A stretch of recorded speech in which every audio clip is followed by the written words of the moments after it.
Hello दोस्तों, कैसे हो आप सब। आशा करता हूँ आप सभी बढ़िया होंगे। दोस्तों, स्वागत है आपका मेरे यूट्यूब चैनल पे। मेरा नाम है सी ए संजय गिलरा और आज मैं स्टार्ट करने जा रहा हूँ ऐसे 570 जिसका नाम है गोइंग कंसर्न। ये एक एग्जाम ओरिएंटेड सीरीज है।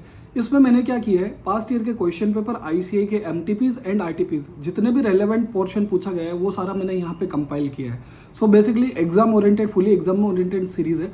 और कोई इंपॉर्टेंट टॉपिक जो ऑडिटिंग प्रोनाउंसमेंट पे दिया गया है वो मैंने यहाँ पे कंपाइल किया है। Without wasting much of your time, let's start S A 570 जिसका नाम क्या है, गोइंग कंसर्न। एस ए 570 को हम पढ़ते हैं। उसका सबसे पहले ऑब्जेक्टिव क्या है, मतलब ऐसे 570 लाया क्यों है, यहाँ पे ऑब्जेक्टिव क्या रहेगा ऑडिटर का। ऑब्जेक्टिव ये रहेगा कि सबसे पहले उसको ऑब्टेन करने sufficient and appropriate audit evidence. Auditor का प्राइमा फेसी ऑब्जेक्टिव क्या है कि भाई sufficient and appropriate audit evidence obtain करने, ताकि तो क्या कर सके, कंक्लूड कर सके क्या, appropriateness of management use of going concern basis of accounting. Basically जो भी मैनेजमेंट ने फिनेंशियल बनाए वो बेसिस ऑफ गोइंग कंसर्न बनाए हैं, उसकी अप्रोप्रिएटनेस पे तू कंक्लूड कर सके कि भाई जो उन्होंने गोइंग कंसर्न अजम्पशंस लिए या जो भी बेसिस लिए वो सारा परफेक्ट है, बराबर। सेकंड बात चलता है, सेकंड ऑब्जेक्टिव उसका है टू कंक्लूड करना है कि कोई वेदर है मटेरियल अनसर्टेनिटी एग्जिस्ट, कोई मटेरियल अनसर्टेनिटी एग्जिस्ट कर रही है जो रिलेटेड टू इवेंट्स और कंडीशन दैट में cast significant doubt on entity's ability to continue as a going concern. Simple सी बात है कि कोई मटेरियल अनसर्टेनिटी, कोई ऐसी अनसर्टेनिटी है जो एग्जिस्ट कर रही है as on the date of financial और सब्सिक्वेंट टू फाइनेंशियल, जो सिग्निफिकेंट डाउट क्रिएट कर सकती है, जो क्या कर सकती है, सिग्निफिकेंट डाउट क्रिएट कर सकती है on entity's ability to continue as a going concern. उसको ये चीज़ें ध्यान में रखनी है। सपोज कोई प्लास्टिक मैन्युफैक्चरिंग, प्लास्टिक की पॉलीथीन बनाती थी कंपनी, मैन्युफैक्चरिंग कंपनी है। 31 मार्च को उसके फाइनेंशियल की डेट है, बट 30 जून को एक गवर्नमेंट का नोटिफिकेशन आता है कि we are banning the plastic bags. पूरा का पूरा गोइंग कंसर्न क्या आ गया, उसका खतरे में आ गया। बेसिकली वो एंटिटी कंटिन्यू कर ही नहीं सकता, उसको प्लांट वगैरह सब कुछ सेल आउट ही करना पड़ेगा। ये गवर्नमेंट का नोटिफिकेशन आते ही क्या हो जाएगा, फाइनेंशियल पे पूरा का पूरा एक मटेरियल अनसर्टेनिटी आ जाएगी कि भाई ये एंटिटी अब कंटिन्यू नहीं कर सकती, ये मुझे इन्वेस्टर को इन्फॉर्मेशन देनी पड़ेगी। ये सबसे बेस्ट एग्जाम्पल है कि भाई कोई गवर्नमेंट का नोटिफिकेशन आ गया या मेरे कंटिन्यू ऑपरेटिंग लॉसेस है। बेसिकली बहुत सारे इंडिकेटर्स है गोइंग कंसर्न के जो हमको ध्यान में रखने। सर अभी हमको पता कैसे चलेगा, हमको कैसे पता चलेगा कि गोइंग कंसर्न फॉलो हो रहा है या नहीं हो रहा है। बेसिकली हम क्या बोलना चाह रहे हैं कि ऐसे कौन से इंडिकेटर्स है जो हमको कंसीडर करने while evaluating going concern assumption.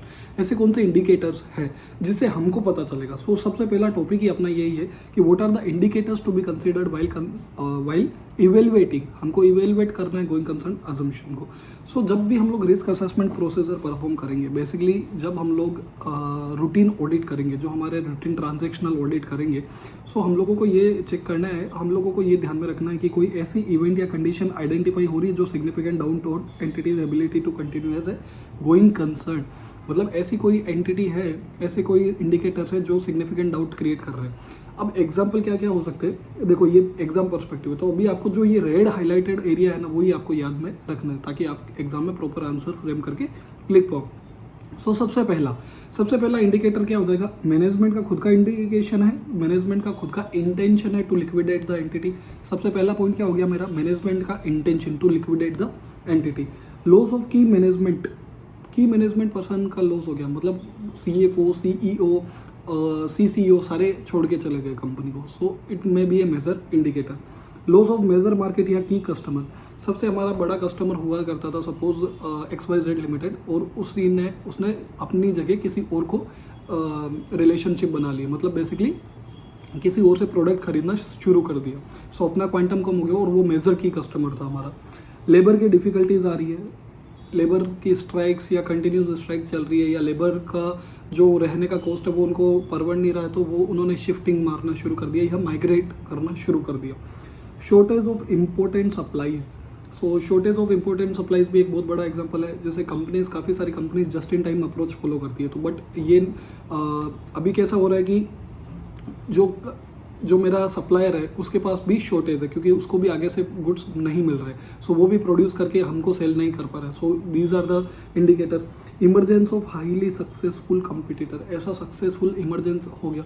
एक इसके लिए सबसे बेस्ट एग्जांपल देता हूँ। सपोज जब चॉकलेट की फैक्ट्रीज थी, जब कैश बेसिस था हमारा पूरा, जैसे डिजिटल इंडिया नहीं था बेसिकली, जब हम लोग बिफोर यूपीआई की मैं बात कर रहा हूँ, जब यूपीआई पेमेंट्स नहीं हुआ करते थे, सो हम जब भी छुट्टे पैसे के बदले हमको क्या मिलता था, चॉकलेट्स वगैरह। सो चॉकलेट्स की सेल कंटिन्यूसली इंक्रीज हो रही थी। जैसे ही यूपीआई आया, अभी हमको 102 रुपया पेमेंट करना है, तो वी हैव दैट लिबर्टी कि हम लोग 102 का 102 पे कर सके, हमको कोई एक्सचेंज करने की ज़रूरत नहीं है। सो चॉकलेट फैक्ट्रीज के लिए बहुत बड़ा गोइंग कंसर्न हो गया। सो ये हम सोच भी नहीं सकते थे, लेकिन basically it's also a threat, क्योंकि हाईली सक्सेसफुल कंपटीटर कौन हो गया, फ़ोन पे हो गया, गूगल पे हो गया, ये सारे हो गए, जबकि वो सोच भी नहीं सकता था। Even though auditor can't think कि यार ये भी हो सकता है। सो टॉपिक 1, अब जब भी एग्जाम में पूछे, अब एग्जाम में कैसे क्वेश्चन आएगा कि भाई इंडिकेटर्स, आपको ये सारे इंडिकेटर्स दे देंगे, एक सिचुएशन बन रही है फ्रेम करके देंगे, उसमें बोलेंगे कि उसको शॉर्टेज मिल रही है सप्लाई की। तो ये आइडेंटिफाई करने का यही तरीका है कि भाई हाँ, ये यार गोइंग कंसर्न खतरे में बोल रहा है, ऐसे 570 का ये क्वेश्चन है। सो अगर ये इंडिकेटर्स अगर आपके क्वेश्चन में प्रेजेंट हो, और एग्जिस्टिव लिस्ट नहीं है, और भी कुछ इंडिकेटर्स हो सकते हैं कि भाई कंपनी कंटिन्यू लॉसेस बियर कर रही है, ऐसा सब। So this is the question of SA 570।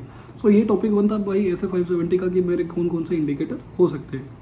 अभी दूसरा टॉपिक है, मुझे इवेलुएट करना है अप्रोप्रिएटनेस। सर आपने बोला कि मेरा ऑब्जेक्टिव है कि I have to evaluate and conclude whether the going concern basis of accounting done by management is appropriate और नॉट। सो वो मुझे कैसे करनी है, सो वो मुझे ऐसे करनी है, ये मेरे को बताता है। सो अभी इसमें देखो, एज पर SA 570 going concern, if events or condition have been identified that may cast significant doubt on entity's ability to continue as a going concern, auditor shall obtain sufficient and appropriate audit evidence। तो ये हो गया standard para. देखो answer को कितना बढ़िया frame किया कि ऐसी कोई इवेंट और कंडीशन आइडेंटिफाई हुई है जो सिग्निफिकेंट डाउट क्रिएट कर सकती है to on the entity's ability to continue as a going concern, the auditor shall obtain sufficient and appropriate audit evidence to determine whether or not a material uncertainty exists। तो auditor को क्या करना है, sufficient and appropriate audit evidence obtain करना है कि भाई कोई मटेरियल अनसर्टेनिटी एग्जिस्ट कर रही है या नहीं कर रही, रिलेटेड टू दैट इवेंट और condition that may cast significant doubt on entity's ability to continue as a going concern here in after referred as material uncertainty through performing additional procedure. So these are the additional procedure. ये तो देखो आपका standard para है, ये तो आपका क्या है, स्टैंडर्ड पैरा है। सो इसको तो आपको ध्यान में नहीं रखना है, लेकिन लेकिन लेकिन लेकिन जो मेरे ये एडिशनल प्रोसीजर है, ये आपको लर्न बाय हार्ट करना है। सो सबसे पहला मेरा क्या है, मेरे 5 ही पॉइंट्स है, ठीक है ना, 5 पॉइंट्स है जो मुझे परफॉर्म करने हैं जब मेरा को पता लगाना कि I have to evaluate the entity's ability to continue as a going concern. So सबसे पहला है वेयर, अगर मैनेजमेंट ने परफॉर्म नहीं किया है एक असेसमेंट, मतलब गोइंग कंसर्न का असेसमेंट अगर मैनेजमेंट ने नहीं किया है, तो रिक्वेस्ट करो मैनेजमेंट को रिक्वेस्ट करो मैनेजमेंट को टू मेक इट्स असेसमेंट। सबसे पहला पॉइंट क्या है कि अगर मैनेजमेंट हैज़ नॉट डन, अगर मैनेजमेंट ने नहीं किया तो क्या करना है, रिक्वेस्ट करना है। सबसे पहला काम क्या है, मुझे रिक्वेस्ट करना है, ये मुझे याद रखना है एग्जाम के लिए। दूसरा, मैनेजमेंट का प्लान क्या है। अभी गोइंग कंसर्न असेसमेंट हुआ और पता चला कि एंटिटी का जो बिजनेस है वो खतरे में है, सो मैनेजमेंट का क्या प्लान है for future action. So I have to evaluate that. So management का what is the plan of management, ठीक है, in relation to going concern. और अगर आउटकम फेवरेबल नहीं है तो how it is likely to improve the situation, ठीक है। और मैनेजमेंट का जो प्लान मैनेजमेंट ने बनाया है वो हमको इवेल्युएट करना है कि whether it is feasible in that circumstances और नॉट। थर्ड चीज़ है कि एंटिटी को कैश फ्लो फोरकास्ट बनाना है, ठीक है ना।